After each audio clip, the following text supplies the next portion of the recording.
사랑하는 성도 여러분, 지난 한 주간 동안 주님 안에서 평안하셨죠? 오늘 우리가 함께 살펴볼 말씀을 제가 봉독하겠습니다.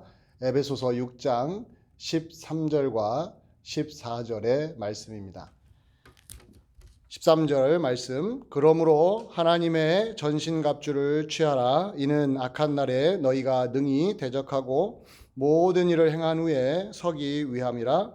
그런즉 서서 진리로 너희 허리띠를 띠고 의의 호심경을 붙이고.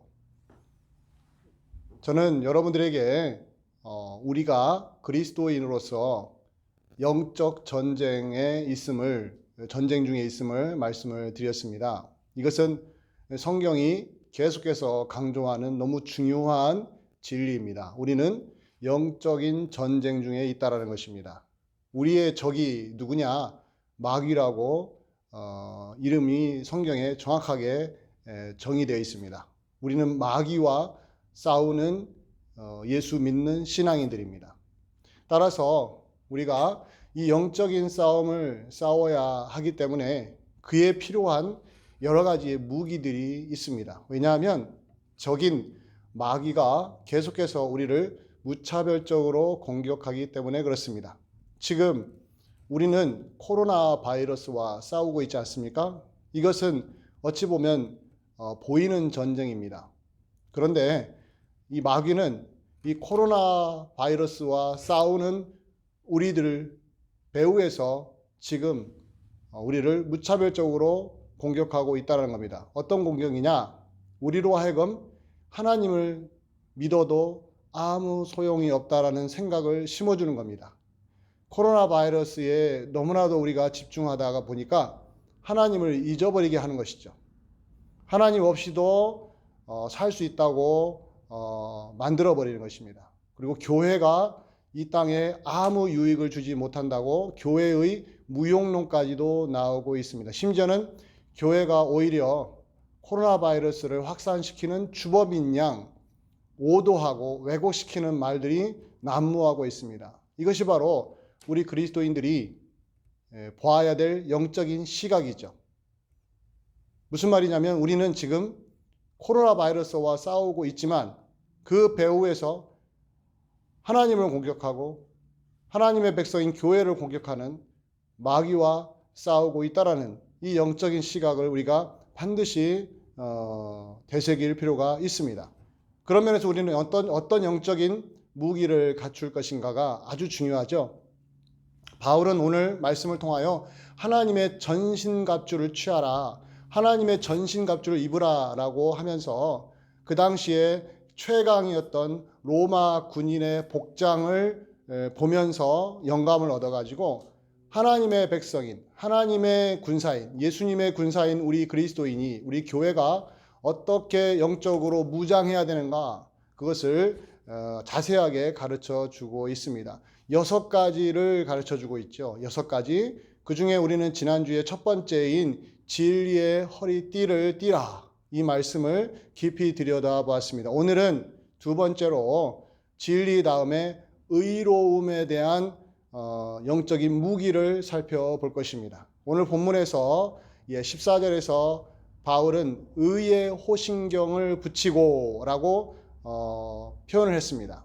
자, 진리는 허리에 띠를 띠라, 진리 허리를 띠라, 진리를 허리로 비유했고 의로움은 뭐로 했습니까? 호심경이라고 말합니다. 의의 호심경을 붙이고. 자, 그렇다면 호심경이 뭐냐? 이게 궁금하죠. 우리가 쓰지 않는 단어거든요. 이 호심경은 1세기 당시 로마 군인들이 적과 싸울 때 이 심장을 보호하기 위해서 이 가슴에다가 이 구리 조각을 붙여놨습니다. 심장을 보호하고 가슴을 보호하기 위해서 구리 조각을 갑옷 위에다가 딱 붙여놓은 거예요. 그건 매우 중요한 방어용입니다. 이것을 바울이 이제 알게 된 것이죠. 그래서 우리가 가슴에다가 의의 호심경을 붙여야 된다. 그래서 적이 우리의 영적인 심장을 공격했을 때 그것을 막아낼 수 있어야 한다는 것이죠. 자, 그렇다면 마귀는 우리의 심장을 공격을 할 거란 말이죠. 우리가 신앙적으로 아무것도 못하도록 허물어뜨리는 우리의 영적인 심장을 공격할 건데, 이걸 방어할 수 있는 무기가 무엇이라고 합니까? 예, 의로움이라는 거예요. 의로움. 따라서 우리가 이 시간에 우리 영적인 무기인 의로움을 어떻게 갖춰야 될 것인가? 도대체 그 안에는 무슨 내용이 들어있는 것인가? 그것을 정확하게 우리가 파악을 해야, 우리가 갖고 있는 이 의로움, 의의 호심경이 이런 것이구나. 그러면 이걸 어떻게 활용할지가 이제 우리가 답이 나오는 것이죠. 따라서 여러분과 제가 오늘 이 말씀을 기억하면서, 자, 의의 호심경을 붙이라. 이게 우리의 영적인 무기입니다. 두 번째 무기.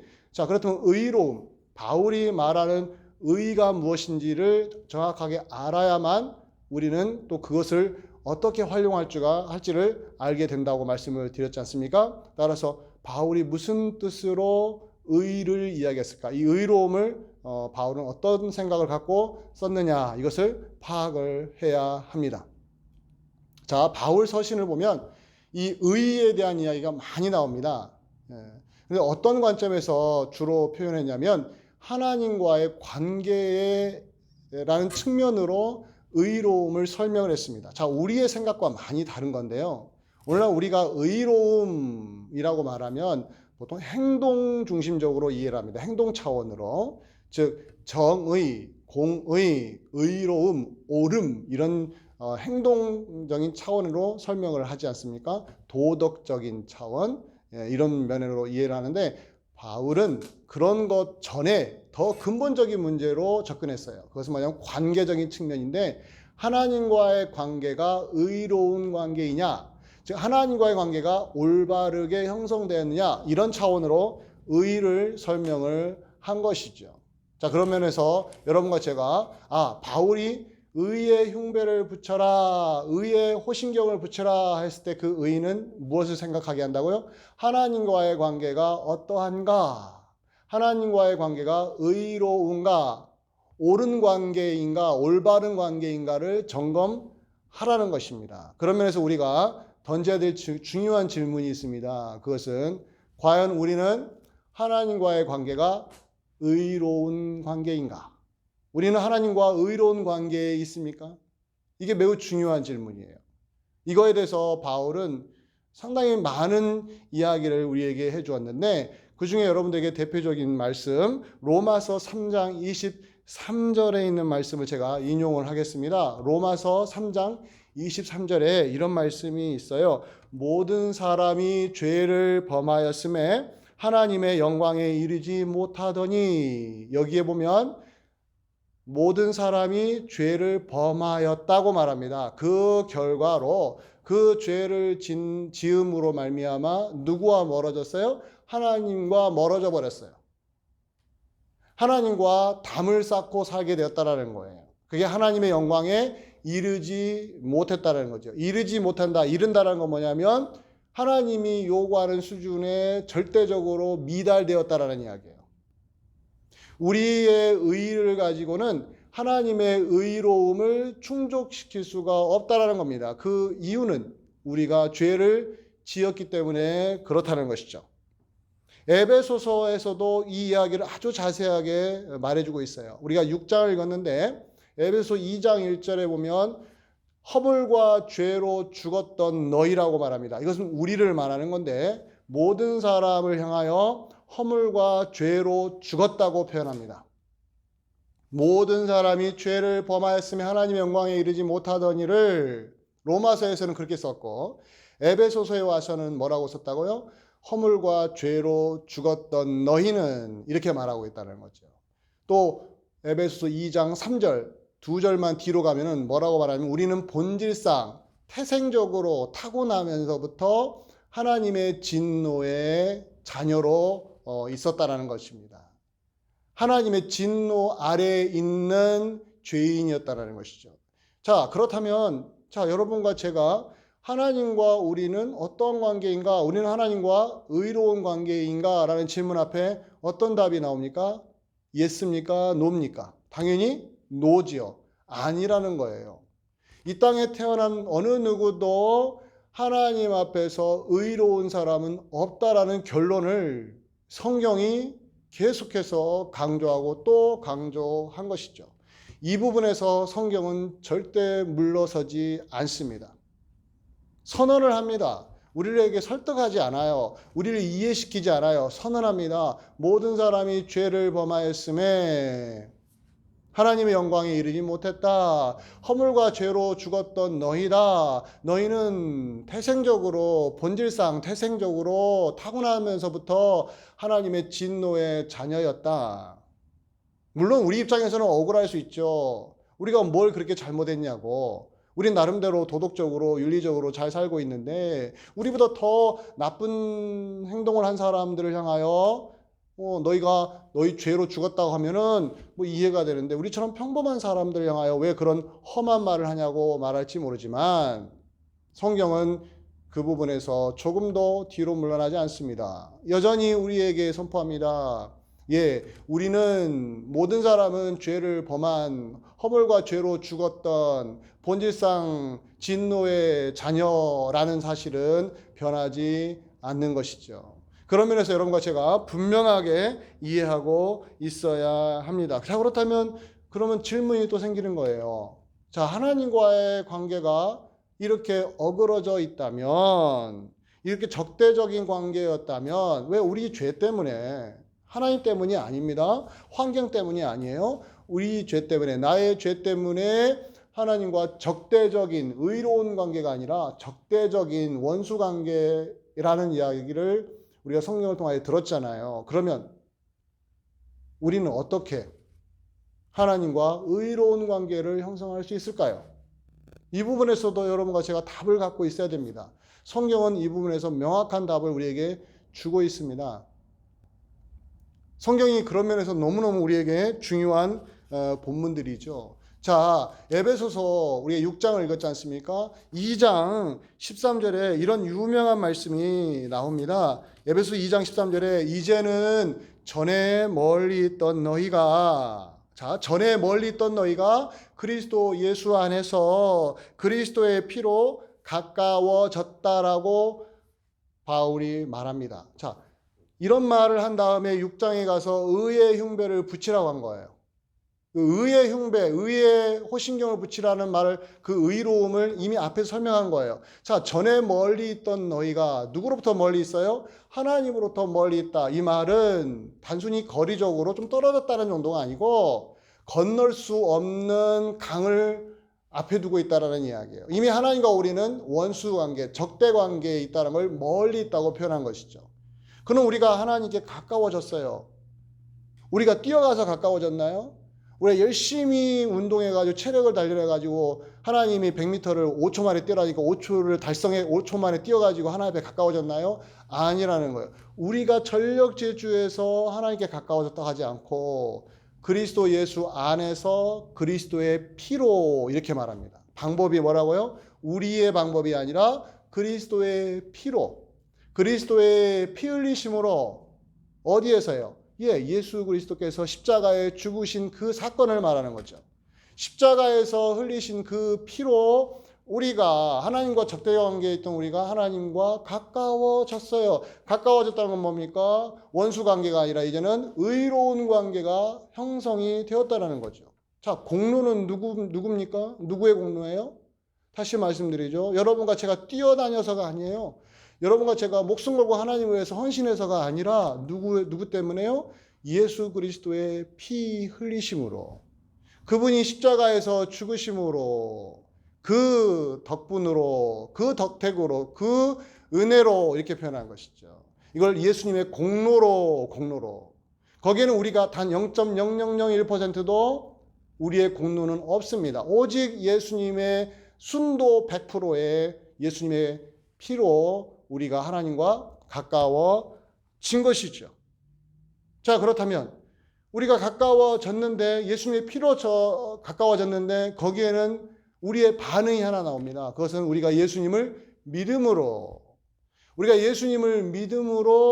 예수님의 그 모든 공로가 우리의 것으로 바뀐다는 이야기예요. 얼마나 놀라운 이야기입니까? 이게 바로 기독교가 그렇게도 강조하는 하나님의 은혜다, 복음이다, 이렇게 말하는 것입니다. 자, 우리가 예수님을 믿음으로, 우리가 예수님께 반응함으로 예수님이 이루어 놓으신 모든 공로가 우리에게로 들어온 것입니다. 이게 바로 하나님의 의가 예수 그리스도 안에서 우리에게로 들어온 것이죠. 우리가 예수님을 믿으면 예수 그리스도 안으로 들어가게 되거든요. 그러면 그 예수님 안에 들어가면 우리는 여전히 형편없고 부족하고 미련하지만 예수님이 흘리신 십자가의 핏값으로 하나님과 우리가 의로운 관계가 되었다라는 거예요. 여러분과 제가 이것을 절대로 놓치면 안 됩니다. 얼마나 중요한, 성경이 그렇게도 강조하고 강조하는 바울 신학에 있어서는 바울이 쓴 13개 서신에서 가장 뿌리가 되는 복음의 핵심인 것이죠. 자, 예수님의 공로로 하나님과 우리 사이가 적대적인 관계가 아니라 의로운 관계, 올바른 관계, 정상적인 관계로 회복이 되었다라는 거예요. 자, 거기에는 여러분과 저가 어떠한 기여도 하지 않았습니다. 우리의 공로는 아무것도 없었습니다. 여전히 우리는 어리석고 미련할 뿐인 것입니다. 그럼에도 불구하고 우리가 예수 그리스도를 믿음으로, 그 예수님 안으로 들어감으로 그 모든 예수님의 놀라운 은혜가, 그분이 이루어놨던 모든 구원의 사건이 우리에게로 덧입혀진다. 이것이 복음이죠. 이것이 굿뉴스죠. 죄인에게 이보다 더 큰 복음이 무엇이 있겠습니까? 사형 선고를 받은, 사망 선고를 받은 죄인에게 이보다 더 큰 복된 소식이 어디 있겠습니까? 그게 바로 예수님의 공로로 우리에게 이루어진 놀라운 역사인 것이죠. 하나님의 역사인 것이죠. 자, 그렇다면 그것을 끝일까요? 아니요. 의의 흉배를 붙이라는 것은 출발은 거기서부터 하지만 그 다음이 있습니다. 그게 뭐냐면 예수님의 공로로 하나님과 의로운 관계에 형성된 우리의 이제 새로운 인생이 시작이 된다는 것입니다. 그게 바로 의의 흉배를, 의의 호신경을 붙이라라고 말하는데, 에베소서에서도 이미 그런 이야기를 바울이 앞에서 많이 강조했어요. 하나의 예를 들어드릴게요. 에베소서 4장 13절에 보면 이런 말씀이 있어요. 우리가 다 하나님의 아들을 믿는 것과 아는 일에 하나가 되어 온전한 사람을 이루어 그리스도의 장성한 분량이 충만한 데까지 이를 것이다.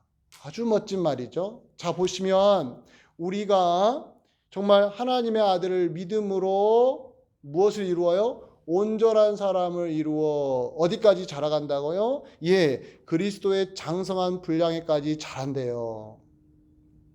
이것을 좀 더 좀 더 편하게 설명해 준 말씀이 그 다음 15절에 나와요. 에베소서 4장 15절에 오직 사랑 안에서 참된 것을 하여 범사에 그에게까지 자랄지라. 범사에 모든 일에 그에게까지, 그가 누굽니까? 예, 우리 주 예수 그리스도시죠. 그분에게까지 자랄지라. 이미 자란 것이 아니라 앞으로 계속 자라가고 또 자라갈 것이다라는 이야기죠. 즉 하나님이 죄인인 우리를 예수 그리스도의 피로 품으신 목적이 무엇이라는 것입니까? 단순히 여기에서 이제 예수 믿고 죽으면 천국 간다는 약속이 많이 있는 것이 아니고, 지금 여기에서 이 살아있는 동안 새로운 인생이 시작이 된다는 이야기예요. 우리에게는 새로운 길이 열린 것입니다. 한 번도 가보지 않은 길을 우리에게 하나님이 열어주신 거예요. 그것을 예수님에게로 자라간다. 예수 그리스도의 장성한 분량에까지 우리가 이를 것이다. 예, 범사에 그에게까지 자란다라는 말을 하는 것이죠. 이것을 우리가 자주 쓰는 말로 영적인 성장이다. 그리스도 예수 안에서 영적으로 성장할 수밖에 없는 사람이다. 즉 예수님 안에서 하나님이 우리를 품으셨잖아요. 죄인 우리를 품으셨잖아요. 예수님의 피로 우리의 죄를 덮으셨잖아요. 그것을 끝나지 않고 이제부터는 어떻게 하신다고요? 예, 여러분과 저를 계속해서 성장을 시키신다는 거예요. 부모가 엄마가 아들이나 딸을 낳고 나서 모유를 안 먹이면 우유를 안 먹이면 어떻게 됩니까? 아이가 자랄 수가 없는 거지요. 그리고 엄마가 애가 원하는 것만 먹이면 어떻게 됩니까? 애가 편식을 하면서 잘 안 자라요. 그래서 아이들이 먹기 싫어하는 것도 좋은 음식이기 때문에 먹으라고 하는 거 아니겠습니까? 그러면서 아이들하고 막 계속 싸우지 않습니까? 이 영적인 성장을 위하여 하나님이 우리 안에서 그런 역사를 이루고 계시다라는 거죠. 이것이 바로 의의 흉배를 우리가 붙이라는 매우 중요한 부분인 것입니다. 자, 한번 정리를 해보죠. 자, 여러분과 제가 의의 흉배를 붙이라. 마귀와 싸울 때 우리에게 방어용으로 우리가 갖춰야 될 무기로 무엇이 있다고요? 의의 흉배를 붙이라고요. 붙이라고요.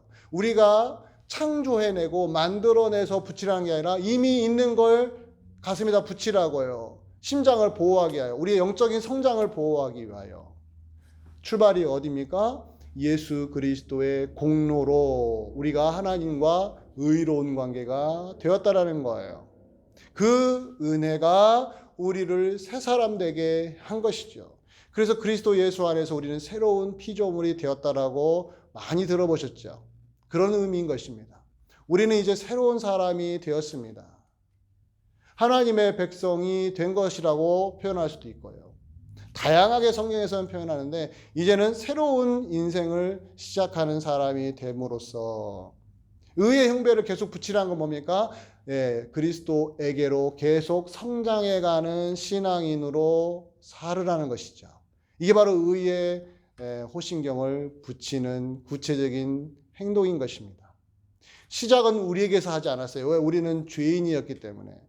모든 사람이 죄를 지었기 때문에 한 사람도 예외 없이 하나님의 기준에 미달된 사람들이기 때문에 우리에게도 출발하지 않아요. 예수 그리스도의 십자가의 피 흘리심, 거기에서부터 시작을 합니다. 우리가 예수님의 복음을 듣고 그걸 믿음으로 반응하니 그 예수님의 모든 공로가 우리 안으로 들어와서 우리의 죄를 씻어준 것이죠. 십자가의 피값으로 우리를 덮어주신 거지요. 그렇게 해서 이제 우리에게 새로운 살이 돋게 하고 새로운 인생관을 갖게 하고 새로운 삶의 목표를 갖게 하고 그전과는 완전히 다른 인생을 살도록 만들어 주신 것이죠. 자, 그렇다면 여러분과 제가 의의 흉배를 가슴에 붙일 때 꼭 기억할 게 뭡니까? 우리는 과거로 절대로 돌아갈 수 없는 사람이 되었다는 겁니다. 무슨 말입니까? 과거로 돌아갈 수 없다니요? 예수 그리스도를 믿음으로 예수 그리스도 안에 들어간 우리가 다시 예수님을 부정하고 밖으로 뛰쳐나갈 수가 없어요. 예를 들어 드리면 출애굽을 한 후에 이스라엘 백성들이 광야라는 별로 한 번도 살아보지 않았던 광야 생활을 하기 시작했습니다. 그들은 애굽 땅에서 노예로 살았지만 참 먹을 것도 많았고 마실 물도 풍성했던 그런 삶을 살다가 하나님이 그들을 끄집어내셔서 광야 생활을 하게 하셨지 않습니까? 아니, 한 번도 경험해보지 않은 광야 생활을 하기 시작하니까 너무 불편한 게 많은 거예요. 물도 없죠. 음식도 없죠. 쉴 공간도 없죠. 불평불만이 막 쏟아져 나온 겁니다. 우리가 이러려고 하나님의 구원을 받았나? 올라 우리 말하면 내가 이런 고생을 하려고 예수님을 믿었나? 이런 회의감이 막 드는 거예요. 그래서 출애굽 후에 광야 생활했던 이스라엘 백성들이 계속해서 강조한 게 뭔지 아십니까? 애굽으로 돌아가자. 우리 모세를 제거하고 우리끼리 애굽으로 돌아가자. 애굽으로 돌아가자. 무슨 말입니까? 하나님의 구원을 무효화시키자. 신약식으로 말하면 뭐예요? 예수님의 피값, 예수님의 피 흘리심 아무것도 아니다. 먹고 사는 게 더 중요하지. 우리가 우리를 보호해야지. 하나님 아무것도 아니더라. 이런 인생관으로 돌아가 버리는 거예요.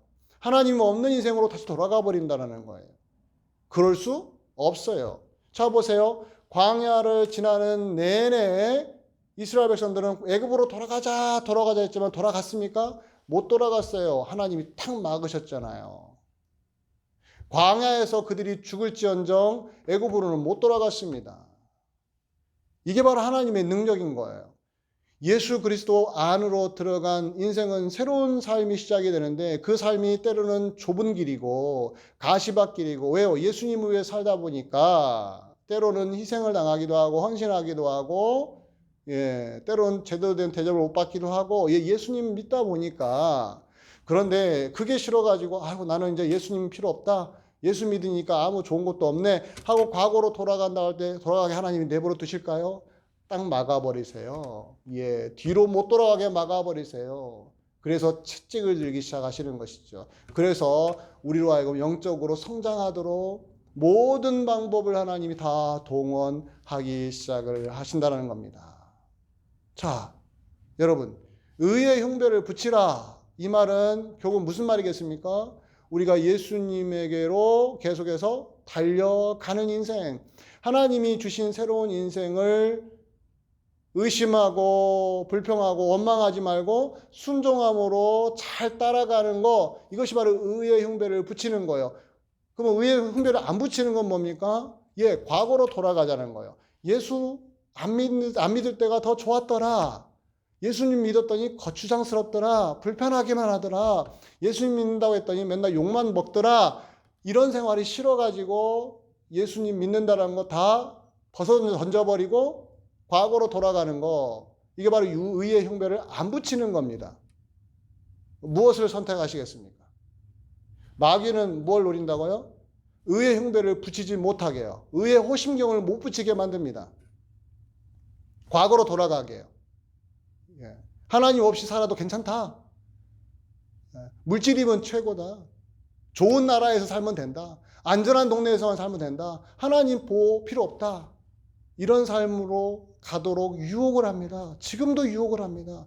이 코로나 바이러스가 이 엄습하고 있는 이 시대에 교회를 향하여, 야, 너희들 하나님 믿어봤자 소용없잖아. 야, 바이러스가 더 무섭잖아. 하나님 믿어서 뭐하게? 막 이런 식으로 속삭여요. 우리 안에서. 이걸 떨쳐버려야 됩니다. 여러분들, 우리는 어디에 있든지 하나님의 백성이거든요. 교회거든요. 절대로 포기하지 마십시오. 물러서지 마세요. 의의 흉배를 붙이셔야 됩니다. 예수님의 공로로 우리의 것이 된 하나님과의 의로운 이 관계, 하나님 주신 선물, 이걸 우리가 붙이고 살아야 됩니다. 그것은 새로운 인생길 계속 걸어가는 겁니다. 과거로 돌아가시려고 하지 마십시오. 예수 믿어도 소용없다는 말에 넘어가지 마십시오. 예수 믿었더니 얻어진 게 아무것도 없다라고 하는 물질주의에 패배하면 안 됩니다. 우리에게는 성령이 계시고 하나님의 능력이 계시고 지금도 하나님이 우리를 붙들고 계심을 꼭 믿으시기 바랍니다. 그런 가운데 우리에게 놀라운 변화가 생기고 마귀와의 싸움에서 우리가 영적으로 승리할 수 있습니다. 승리는 우리의 것입니다. 왜요? 예수 그리스도 안에 있기 때문에 그렇습니다. 이 놀라운 은혜가 여러분과 저의 삶에 가득 넘치기를 주의 이름으로 간절히 축원드립니다. 기도할까요? 기도하겠습니다. 고마우신 아버지 하나님, 의의 흉배를 붙이라는 바울의 말을 들었는데 여기에는 하나님이 예수 그리스도의 십자가의 피로 우리 죄를 씻으신 놀라운 복음이 들어 있었고, 그 의의 호심경을 우리가 붙여야만, 즉 우리에게 주어진 새로운 인생을 살아갈 때에 우리는 마귀와의 싸움에서 승리할 수 있음을 배웠습니다. 과거로 돌아가지 않게 하옵소서. 하나님이 없는 인생으로 돌아가지 않게 하옵소서. 하나님이 열어놓으신 새로운 인생이 때로는 힘들다 할지라도 하나님이 성령으로 우리에게 새로운 힘을 주시니 거뜬히 이겨나갈 수 있도록 우리를 도와주시옵소서. 예수 그리스도의 이름으로 기도하옵나이다. 아멘.